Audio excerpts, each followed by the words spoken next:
Assalamualaikum warahmatullahi wabarakatuh. Alhamdulillah wassalatu wassalamu ala Rasulillah wa ala alihi wa sahbihi wa man tabi'ahu wa mawala. Apa syarat-syarat sah seorang jadi imam? Syarat imam itu dalam bahan untuk pelatihan imam, saya di beberapa kabupaten menjadi pemateri untuk pembekalan imam. Ada yang membuat pelatihan imam itu setahun 2 kali. Jadi dari kecamatan dikumpulkan beberapa orang untuk dibuat pelatihan imam. Nanti slide-nya saya kopikan. InsyaAllah ada 14 syarat menjadi imam. Kalau berkumpul kita ramai-ramai ini, siapa yang pertama paling layak jadi imam? Al-wali, pemimpin. Makanya ketika Nabi hidup, Nabi jadi imam. Meninggal Nabi, Abu Bakar Siddiq. Meninggal Abu Bakar, Umar. Meninggal Umar, Utsman. Meninggal Utsman, Ali bin Abi Thalib. Jadi yang pertama kali jadi imam itu pemimpin. Kalau berkumpul satu pekan baru nih, siapa imam? Imam besar Haji Firdaus STMT. Itu jadi imam. Nah, kalau dia tak bisa jadi imam, misalnya dia bisa jadi imam, tapi kalau yang kebetulan pas jadi imam tak berbunyi Allahu Akbar, Sami Allahu liman hamidah, zuhur sama asar. Nah, kalau dia tak bisa, maka diangkatlah imam yang kedua, namanya imam ratib. Ratib artinya rutin, imam rutin yang terus menerus, maka diangkatlah imam. Maka Umar bin Khattab pernah mengangkat Ubay bin Ka'ab jadi imam tarawih selama 1 bulan. Ini dalil boleh mengangkat imam. Karena dia tak sanggup jadi imam, diangkatlah imam. Namanya imam ratib. Sampai di Pekanbaru berubah namanya menjadi imam paripurna. Imam ratib, imam tetap. Makanya Ustaz Abdul Somad kalau dia ceramah di masjid tak boleh maju nyelonong. Selama ada imam ratib tak boleh maju. Karena imam yang tak ngerti daerah di situ akan menimbulkan fitnah. Datang dari Jakarta, tiba-tiba ceramah di sini, pas subuh suruh maju. Dia di sini biasa berkunut, tiba-tiba maju dia tak berkunut. Menjadi masalah, menimbulkan fitnah. Ini maka imam ratib. Saya kalau ceramah di luar kota tak tahu saya tradisi di situ, maju Pak Ustaz. Mana imam ratib? Imam tetap mana? Ini, silakan maju ke depan. Ini dulu pernah terjadi di Masjid Agung An-Nur. Padahal imam ratib ada di situ, Pak Haji Masyari ada di situ. Tiba-tiba disuruh mereka maju imam. Tak datang dari mana? Dia musafir. Dibuatnya pula salat zuhur 2 rakaat. Assalamualaikum warahmatullahi. Assalamualaikum warahmatullahi. Kacau di belakang. Ada yang menambah 2, ada yang bingung tengok kiri kanan batal, ada yang salam. Pas hari saya jadwal ceramah hari Selasa, jadwal rutin saya ceramah hari Selasa. Saya tulis di Riau Pos, masih ada di bagian HP Android, tulis di Google Imam Musafir, Abdul Somad. Ada saya bahas tentang imam ratib. Dia tak boleh imam ratib itu tak pede. Jadi imam ratib mentang-mentang ada yang berjubah 3 lapis langsung diciut. Tak boleh, dia harus maju ke depan, dia harus pede maju ke depan. Saya sudah diangkat jadi imam ratib, maju ke depan. Dia pula terlalu pede sampai mendongak ini. Nah, wali, ratib. Siapa lagi? Aqra'uhum. Paling banyak hafalannya, paling paham Al-Quran. Itu level 3. Paling banyak hafalannya, paling paham Quran. Yang ini hafalannya 30 juz, yang ini juz 30. Itu tak sama. Maka yang paling banyak hafalannya, paling paham. Itu urutan ke bawah, ada 14 urutan. Saking banyaknya tak ingat saya urutannya satu persatu. Yang paling paham, yang paling warak, sama-sama hafal 30. Sama-sama 30 juz, tapi yang satu ini warak. Warak itu menjaga diri dari syubhat dan haram. Kalau duduk di pinggir jalan, yang satu itu duduk. Kalau yang satu lagi enggak, nengok. Balik lagi belakang. Auto reverse. Ini yang paling warak. Yang paling bersih. Sama-sama hafal 30. Yang satu 7 banyak putih, bersih. Yang satu lagi bersih, tapi Arab gundul di balik. Yang paling baik akhlak. Sampai di situ ada disebut yang paling cantik istrinya. Loh, kok ada tuh dalam beberapa mazhab disebutkan yang paling, saya bingung waktu membaca itu dalam kitab fikih. Rupanya orang itu kalau istrinya cantik, dia tak menengok bini orang. Itu katanya yang udah nikah, yang belum nikah, itu cari bini cantik. Bagi yang sudah nikah, jaga aja yang udah ada tuh. Adapun suara itu belakangan, suara nomor. Ini orang kita enggak, asal bagus suara, suruh maju ke depan. Suara itu belakangan. Yang nomor 14 yang sudah nikah. Kemarin waktu bulan suci Ramadan, banyak imam-imam tarawih yang dari pondok pesantren, anak aliyah itu jamaah permasalahkan. Maju anak muda, tak begini imam waktu. Tak perlu masalah nikah tak nikah. Dia memang belum nikah, tapi bacaannya hafalannya mantap. Inilah nikah 3 kali, baca pun tak lulus.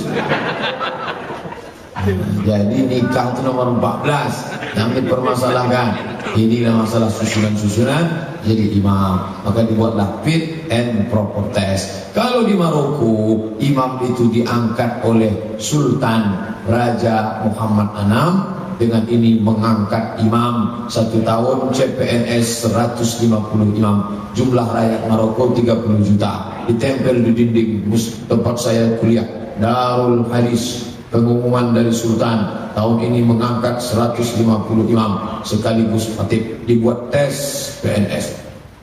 Tempat kita tak ada. Karena tak ada dari tingkat pusat, maka dibuat dari daerah ini macam-macam caranya. Kalau di Siak itu ada kebijakan dari bupati menyekolahkan 2 imam kecamatan dikirim ke Tebu Ireng, hafal Quran 30 juz dan fikih. Nanti setelah dia pulang, dialah yang menjadi imam di kecamatan itu. Yang imam-imam desa ke sana semua. Bukan baru ini masjidnya lebih kurang 700 masjid. Sementara imam yang diangkat baru 13. Bayangkan itu, 700 masjid, imam yang diangkat 13. Sementara yang lain imam sukarela. Siapa yang mau maju dah. Berapa banyak imam tolak-tolakan. Akhirnya terjadilah apa yang terjadi. Tapi masjid kita alhamdulillah dari sejak awal saya kemari memang imamnya itu bacaannya, suaranya berapi-api. Ini bukan basa-basi, tidak usah tentang di sini dibilangnya bagus. Memang dari awal saya sini tak benar. Karena kalau bermasalah itu tidak saya tegur depan orang banyak. Masalah saya bicarakan ke pengurus, Pak, ini ibadah kita ini mau dibawa kemana? Ibadah kita ini mau dibawa kemana? Sedangkan anak lajang, anak gadis saja selalu menanyakan itu. Hubungan kita ini mau dibawa kemana ya? Sholat kita ini mau dibawa kemana? Bacaannya tak betul. Maka musyawarahkan, pilih. Jadi tidak semuanya mesti imam paripurna. Ada tuh dulu masjid di air dingin, tidak ada langsung kontribusi dari pemerintah, tak ada. Mereka saja swadaya dapat imam hafal Quran 30 juz. Bagus. Tak mesti 30 juz. Hafal beberapa surat-surat penting. Apakah ada larangan zikir doa bersama setelah sholat? Tak ada kan? La yajtami malaun, sekelompok orang berkumpul, fayad'u ba'dhum, berdoa satu orang, wa yu'minuhum sa'iruhum, diaminkan oleh yang lain, illa ajabahumullah, Allah mengabulkan doa mereka. Yang tak boleh dibuat itu tak ada dalil sama sekali, balik dalil umum, dalil khusus, dalil jauh, dalil dekat, dalil satu, dalil dua, tak ada dalil sama sekali. Dibuat-buatnya saja. Quran, hadis, ijma', qiyas, tak ada dalil. Itu baru disebut perbuatan bid'ah. Perbuatan tidak ada dalil, bid'ah. Tidak ada dalil, maka bid'ah. Cukup 5 jari. Selama masih ada dalil, tak boleh dikatakan bid'ah. Karena kalau kita katakan bid'ah, otomatis dolalah, otomatis nar. Bid'ah, dolalah, nar. Jika saya mengatakan Bapak bid'ah, itu sama dengan neraka. Enak aja ngasukkan orang neraka. Memang neraka punya bapak dia. Baik, selanjutnya. Apakah maksud perkataan Umar bin Khattab? Sebaik-baik bid'ah adalah ini. Sebaik-baik bid'ah ini. Umar bin Khattab melihat sholat tarawih ramai. Imamnya satu orang, Ubay bin Ka'ab imamnya. Ayatnya satu malam 1 juz. Maka ketika melihat itu apa kata Umar? Ni'matil bid'atu hazihi. Kalaupun mau dikatakan bid'ah, inilah sebaik-baik bid'ah. Mananya bid'ah? Salat tarawihnya tak bid'ah, karena Nabi pernah salat tarawih. Salat berjamaahnya tak bid'ah. Lalu gimana kalau mau dikatakan bid'ah? Membuat 30 malam dengan satu malam satu juz itu tak dibuat Nabi, maka itu tambahan. Maka amal yang ada asalnya ditambah, maka tak dapat dikatakan bid'ah. Inilah dalilnya. Apakah itu bid'ah lughawiyah dan bid'ah syariah? Lughawiyah syariah, selama ada dasarnya maka dia tidak dapat dikatakan bid'ah. Tapi kalau tak ada dasar sama sekali, maka bid'ah. Diletakkan turbah Karbala di atas, lalu sujud di atas itu, Allahu Akbar. Itu tak ada dalil sama sekali. Mana dalil? Mana ada dalil? Mana pula Nabi pernah mengatakan, hai orang beriman, kalau kamu sholat, ambillah turbah Karbala, tanah dari Karbala, Irak, letakkan di kening. Itu tak ada. Nah, itu yang disebut dengan bid'ah dhalalah. Tak ada dalil sama sekali. Pas tanggal 10 Muharram meninggal Husain, lalu diambil pisau, dipukul-pukulkan ke kepala. Ya Husain, ya Husain. Itu tak ada. Malah larangan. Laisa minna man dhalabal khulud wa syaqqal juyub. Siapa yang memukul-mukul pipi, merobek-robek kantong, menarik-narik rambut, bukan umat. Maka kalau ada keluarga meninggal, ada dia sudah mau menarik-narik, nah tarik tangan. Kalau sekedar air mata meleleh tak apa-apa. Tapi kalau sudah lidah menyumpah serapah, kenapa mati bang? Tak boleh. Ini banyak perempuan ini meraung merata. Sebetulnya dia tak terlalu sedih, harta warisan sedikit betul. Ini masalah. Apa itu bid'ah secara lughawiyah dan secara syariah? Bid'ah lughawiyah itu adalah perbuatan itu ada tambahannya. Perbuatan itu ada tambahan tapi ada asalnya. Itu yang dimaksud Umar bin Khattab. Ini ada tambahannya. Mana tambahannya? Membuat satu juz satu malam dilaksanakan selama 30 malam. Tapi ada asalnya. Mana? Nabi sholat tarawih. Maka perbuatan yang ada asalnya, ada dasarnya, tak boleh dikatakan bid'ah. Ini yang menyebut lughawiyah syariah ini siapa membagi? Ibnu Taimiyah. Imam Ibnu Taimiyah ini punya pembagian. Kalau begini namanya lughawiyah, kalau begini namanya syariah. Nah, ini juga membantah orang yang mengatakan bid'ah tak bisa dibagi. Bid'ah tak bisa dibagi. Buktinya bisa. Ibnu Taimiyah membagi. Ini bid'ah lughawiyah, ini bid'ah syariah. Siapa yang membagi bid'ah secara lughawiyah dan syariah? Ibnu Taimiyah dalam kitab Majmu' Fatawa. Saya punya filenya. Kebetulan saya diundang oleh anak almarhum Buya Bahtiar Daud, Islamic Center, Kampar. Ustaz datang ke pesantren kami, Ustaz jelaskan masalah bid'ah. Ustaz pembicara dari luar, satu pembicara dari dalam. Nah, filenya ada.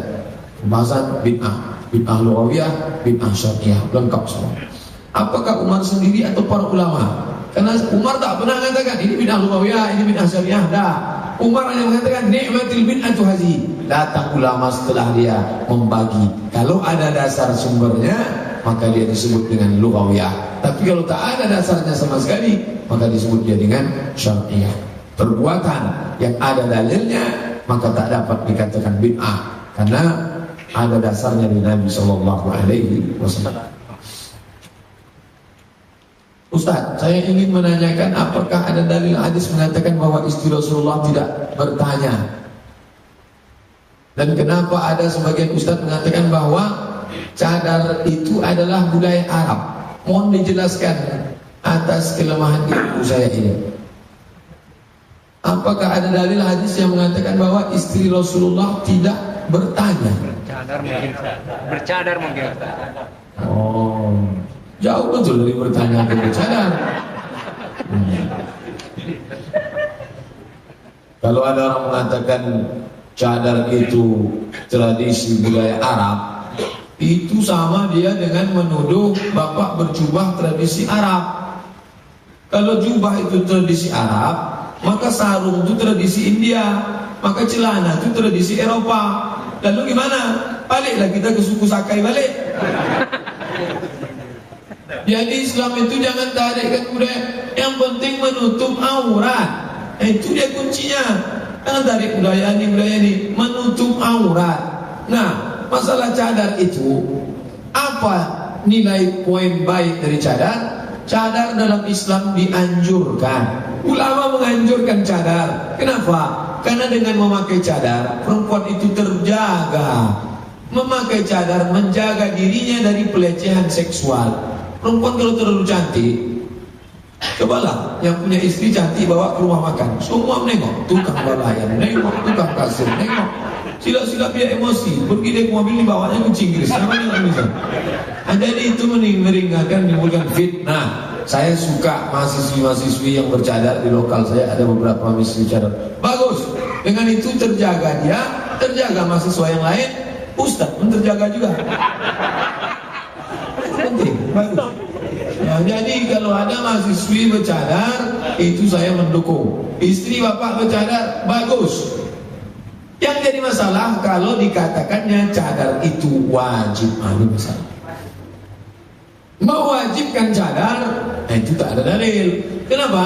Kata Syekh Muhammad Al-Ghazali, laki-laki disuruh menundukkan pandangan. Yamudduna absarahum, hendaklah laki-laki itu menundukkan pandangan. Kenapa saya menundukkan pandangan? Karena wajah ibu nampak. Kenapa laki-laki disuruh menundukkan pandangan? Karena wajah ibu nampak. Kalau wajah ibu tak nampak, cuma biji mata, untuk apa sih nunduk?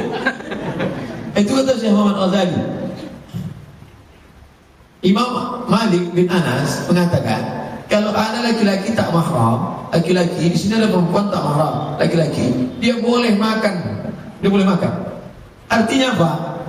Kenapa dikatakan Imam Malik bin Anas dalam kitab Muwatta boleh laki-laki itu makan di depan perempuan yang tak mahram? Perempuan itu pun boleh makan. Artinya ketika dia menyuap itu kan mulutnya terbuka. Kalau dia pakai cadar, bagaimana? Atau di bercadar bagus, cadar bagus. Tapi ketika mewajibkan cadar, maka dia sudah. Karena kalau wajib lawannya haram. Hati-hati. Kalau saya katakan cadar wajib, maka ibu yang tak bercadar ini haram semua. Haram. Jadi bercadar bagus. Kadang orang ini kalau sudah dimasuki setan, nengok biji matanya pun nafsu juga. Oleh sebab itu bercadar ini bagus. Apakah hukumnya menerima mempekerjakan seorang pembantu? Kemudian bagaimana harusnya kita memperlakukan seorang pembantu itu? Pembantu itu adalah orang yang menolong meringankan beban kita. Jangan kita jadikan dia budak hamba saya, memperbudak dia. Ingat, kalaulah tak ada kamu, saya repot menggendong anak saya ini. Alhamdulillah kamu ada. Untuk kompensasinya saya kasih sekian untuk kamu. Maka jangan diperbudak dia. Ingat, ittaqus zulma, takutlah kamu pada perbuatan zalim. Fa inna zulma zulumatun yaumal qiyamah. Orang yang menzalimi tukang, yang menzalimi tukang panen, yang menzalimi tukang egrek sawit, yang menzalimi tukang potong karet, yang menzalimi pembantu rumah tangga. Langsung pembantu itu cerita ke saya, Pak Ustaz, dia masak enak, masak rendang, masak gulai, masak kepiting, masak ayam. Yang masak saya. Pas giliran makannya dikasihnya sate ikan teri kemarin. Ada makhluk model ini bukan baru. Ini kalau mati neraka jahanam tempatnya. Zalim. Habislah amal kebaikan dia. Salatnya, puasanya, hajinya terbang melayang. Mana dalil Pak Ustaz? Ya'ti yaumal qiyamah, ada orang-orang yang datang pada hari kiamat. Bisolatin, solatnya banyak. Wasiyamin, puasanya banyak. Wazakatin, zakatnya banyak. Tapi ternyata dia syatama haza, mencaci maki si fulan. Manggil pembantu itu enak saja namanya. Semua binatang-binatang haram, itik, ayam, semua ada di situ. Memanggil orang seenaknya saja. Gaji tak dibayar. Gaji ditahan 3 bulan, dipotongnya pula lagi. Oh, pembantu itu mau minta berhenti, tak mau. Kenapa? Dia takut dipecat, anaknya mau sekolah, orang tuanya di kampung, dia tetap bertahan. Malam-malam dia berdoa, lebih dulu doa dia sampai daripada doa kita. Dimakan gaji dia. Uqtul ajira ajrahu qabla an yajiffa araquhu. Berikanlah upah pekerjamu sebelum keringatnya kering. Makna sebelum keringatnya kering, bayar tepat waktu. Bukan berarti tengok keringatnya sebelum kering bayar. Bukan itu maksudnya. Artinya tepat waktu. Ini bagi yang mempekerjakan pembantu. Ustaz sendiri bagaimana? Saya tanya istri saya yang menyetrika di rumah, yang ngepel, bayar sebelum tanggalnya. Berapa tanggal yang biasa dikasih? Tanggal 30, 28, 29 kasih. Kalau anaknya sakit tanya. Karena kalau kita aniaya zalim, tak ada guna amal kita di hadapan Allah Subhanahu wa taala. Inti daripada iman adalah la yu'minu ahadukum, kamu tak beriman hatta yuhibba li akhi, sampai kau sayang kepada saudaramu. Mereka itu saudara kita. Jangan sombong. Kebetulan Allah uji dia dengan susahnya. Dia mungkin tak sekolah, tapi iman boleh jadi lebih hebat iman dia dari kita. Malu kita nanti di akhirat. Dia di Jannatul Naim, level VIP. Kita di emperan surga. Nauzubillah. Jangan pernah merasa diri kita lebih hebat dari orang lain. Ini nunjuk pembantu pakai kaki. Buatkan nasi goreng. Tak berakhlak, tak beradab. Apakah wajib iqamah antara salat jamak pertama dan kedua? Tak wajib, sunat. Setelah salam, saya salat zuhur 2 rakaat jamak qasar, jamak takdim dengan asar. Allahu Akbar. Habis itu salam. Assalamualaikum warahmatullahi. Assalamualaikum warahmatullahi. Dianjurkan qamat. Allahu Akbar, Allahu Akbar. Asyhadu an la ilaha illallah. Asyhadu anna Muhammadar Rasulullah. Hayya 'alas shalah, hayya 'alal falah. Qad qamatis salatu, qad qamatis salah. Allahu Akbar, la ilaha illallah. Saya salat asar 2 rakaat jamak qasar dengan maghrib dengan zuhur jamak takdim karena Allah Taala. Allahu Akbar. Andai dia tak qamat sah, tapi qamat sebagai pemisah antara salat zuhur dengan salat asar. Siapa Imam Mahdi? Imam Mahdi itu keturunan Nabi Muhammad SAW. Hadis sahih. Lalu kemudian dia akan datang di akhir zaman menegakkan syariat Allah. Nabi Muhammad SAW membawa kebenaran. Tapi karena saking banyaknya orang mengaku Imam Mahdi, maka pada zaman seorang sosiolog Muslim bernama Ibnu Khaldun dari Tunisia, Abdurrahman Ibnu Khaldun mengatakan hadis-hadis Imam Mahdi dhaif. Jadi selama saya mikir, padahal hadis tentang Imam Mahdi ada yang sahih. Kenapa Ibnu Khaldun mengatakan dhaif? Rupanya di zaman dia itu banyak betul orang ngaku Imam Mahdi. Jadi untuk menekan ini tak ada tuh kata dia. Di zaman kita ini sekarang pun banyak mengaku Imam Mahdi. Tiba-tiba ketika dia sedang berzikir, datang 4 malaikat ke rumahnya di 4 sudut rumahnya. Jibril, Mikail, Israfil, Israel. Lalu malaikat itu berkata, hai Lia Eden, kau kuangkat jadi Nabi. Lia Eden diangkat jadi Nabi, anaknya namanya Abdurrahman diangkat jadi Imam Mahdi. Ini Lia Eden punya kerja. Oleh sebab itu karena terlalu banyak mengaku Imam Mahdi. Imam Mahdi di Indonesia tak ada, Imam Mahdi banyak. Oleh sebab itu hadis tentang Imam Mahdi sahih. Memegang dinding Ka'bah. Memegang dinding Ka'bah. Apakah ada sunnahnya oleh Rasulullah SAW? Apakah boleh memegang dinding Ka'bah seperti menyembah-nyembah Ka'bah? Yang diusap hanya rukun Yamani. Ini Hajar Aswad, ini rukun Syami, ini rukun Iraqi, ini rukun Yamani. Maka Muawiyah bin Abi Sufyan asal lewat semua disentuhnya. Habis itu disentuhnya. Datang Abdullah bin Abbas. Kata Abdullah bin Abbas, bukan begitu. Aku pernah menengok Rasul, waktu Rasul tawaf, yang disentuhnya itu hanya rukun Yamani. Pas rukun Yamani, pegang, sudutnya jadi pegang. Waktu Hajar Aswad dicium. Kalau tak bisa dicium, tangan aja masukkan, tangannya dicium. Kalau tak bisa juga dari jauh, Bismillahirrahmanirrahim. Ada yang menempelkan pipi kanan itu di antara pintu Ka'bah dan Hajar Aswad, namanya multazam. Itu memang bergantung di pintu itu. Doa kepada Allah Subhanahu wa taala. Tapi bukan minta ke batu itu. Nah, jadi banyak Pak Ustaz orang yang usap-usap. Tak tahulah apa niat dia usap. Bisa jadi dia usap-usap mau ngambil minyak wanginya. Karena minyak wangi yang dioleskan ke dinding Ka'bah itu yang asli, yang macam madu asli. Jadi pagi-pagi kami dulu pun waktu mahasiswa selalu moles-moleskan itu ambil minyak wangi. Tapi bukan karena mau mengambil segala macam.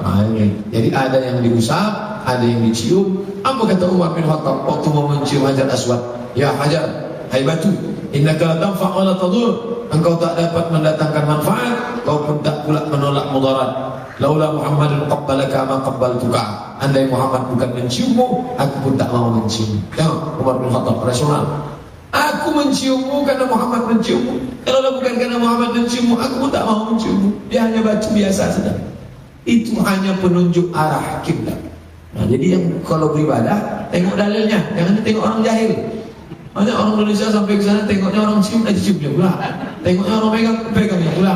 Waktu mau mencium pintu Ka'bah mau gantung situ. Berdoa ya, masuk ke dalam Ka'bah kalau bisa. Ya, tak bisa masuk ke dalam Ka'bah dalam Hijr Ismail yang melengkung.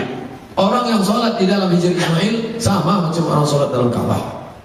Anda tak dapat. Tapi jangan sampai membuat yang tidak-tidak. Kalaupun mau mencium Hajar Aswad, mata itu dibuka, udah dekat baru cium. Ini tak dari jauh dari jauh. Dicium lain rasanya Pak Ustaz. Rupanya belakang orang Afrika. Bagaimana cara membuka hati yang sudah distempel oleh Allah? Qalbul mu'min baina asabi'ir rahman. Hati orang beriman di antara jari jemari Tuhan. Sebagaimana kita memainkan duit logam, begitulah Allah membolak-balik hati. Ya muqallibal qulub, wahai engkau yang membolak-balik hati, sabit qalbi, kokohkan hatiku ala dinik. Kalau kita sendiri, maka kita muhasabah diri, merasa jangan-jangan aku ni baik di depan orang, jangan-jangan aku ni ustaz di hadapan orang, di hadapan Allah, jangan-jangan setan aku ni. Selalu merasa diri kita dihina, kotor di hadapan Allah Ta'ala. Muhasabah diri malam sebelum tidur, malam bangun atau subuh. Itu saja. Matikan HP. Makanya HP itu mati total, jangan sekedar silent. Ini silent bergetar pula, sedang muhasabah. Mati itu total. Minta kepada Allah Subhanahu Wa Taala. Hanya minta kepada Allah. Kalau orang lain kita ajak cerita, orang tak mau diceramahi, yang kita ceramahi orang. Kalau ceramah gini tabligh akbar ya. Tapi kalau berdua begini, hai saudaraku, bertakwalah kepada Allah. Bisa. Begini aja. Mungkin ajaknya bicara macam apa? Sebetulnya kita ini mau ke mana? Aku bingung dah. Kemana lah arah kita ini? Diajak dia dengan orang mati. Jangan-jangan diajak orang dengan orang sakit. Bawa dia ke ruang ICU. Nengok itu. Mudah-mudahan. Doakan dia malam. Ya Allah, saudaraku ini bukakanlah pintu hatinya. Itu cara baik kepada orang lain maupun kita. Jangan menyelamatkan diri sendiri, selamatkan orang lain. Kasih dia buku, kasih dia rekaman MP3 ceramah, downloadkan di internet, postingkan ke dia. Sampai kapan Pak Ustaz? Sampai berhenti gara-gara. Sampai dia sakratul maut. Andai tak ada anak-anak, kita membisikkan ke telinganya sebelah kanan. La ilaha illallah. Begitulah persaudaraan itu. Bukan dibiarkan saja. Mati-matilah, yang penting saya selamat. Oh, enggak. Orang Islam tak egois. Pak Ustaz, apa hukumnya membangun gereja? Kebetulan saudara saya seorang tukang bangunan. Subhat itu bersekongkol dengan orang kafir. Tukang las, dilaskannya salib. Melas parang. Wah, salib empat. Dia pula masangnya di atas. Jatuh patah mati suruh mati. Jangan, banyak kerja lain lagi. Rezekinya, uangnya tak barokah. Tak ada barokah. Padahal yang kita minta itu wa barakatan fil rizqi. Minta barokah rezeki. Allah barik lana fi arzaqina. Berikan berkah pada rezeki kami. Dan yang paling mengerikan, dia sudah berkontribusi amal jariah. Bayangkan itu. Kalau dia dah melas salib itu sampai berapa ratus tahun, salib itu tak hancur-hancur. Oh, dia mendapat persenan, mengalir dosa jariah untuk dia. Hati-hati. Begitu juga yang pandai mematung. Di patungnya patung Santa Maria, patung yang pandai melukis, desain grafis segala macam. Ini semua kerja kita ini hati-hati. Karena ini terkait masalah. Kalau kerja di rumah makan, masakannya muslim, kebetulan yang punya itu non muslim, tak masalah. Tapi kalau sudah menjadi masalah akidah, lakum dinukum waliyadin. Karena di beberapa tempat kan ada itu warungnya punya orang. Kita numpang di situ sate atau itu tak masalah. Karena kita yang bawa piring dari rumah, jangan piring bekas dia makan babi dipakai situ. Gelas habis dia makan babi. Saya kalau makan yang berhadir tak lewat ganjal gitu. Apa betul ada suatu riwayat mengatakan bahwa Abu Jahal setiap hari Senin mendapat keringanan hukuman dari api neraka? Ya, disebutkan dalam Musannaf Ibnu Abi Syaibah, Musannaf Abdul Razak, disebutkan dalam Sahih Al-Bukhari, disebutkan juga oleh para ulama besar bahwa Abu Lahab diringankan azabnya.